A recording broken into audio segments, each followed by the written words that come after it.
Tezkor xabar. O'zbekistonda yer solig'iga oid muhim yangilik e'lon qilindi. Endi ayrim toifadagi fuqarolar yer solig'idan butunlay ozod etiladi.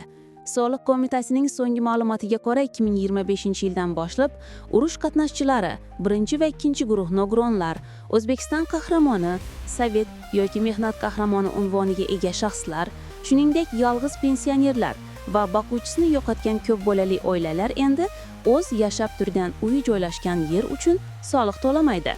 Bu yangilik ijtimoiy himoyaga muhtoj qatlamlar uchun katta yengillik yaratadi.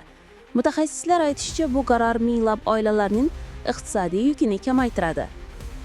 Shuningdek, imtiyozdan foydalanish uchun faqat bir dona yer uchastkasi tanlanadi, ya'ni bir nechta yerga emas, faqat bittasiga qo'llanadi. Hujjatlarni topshirish esa osonlashtirilgan, mahalliy soliq inspeksiyasi orqali yoki may.soliq.uz sayti orqali onlayn tarzda topshirish mumkin. Bu katta yangilik.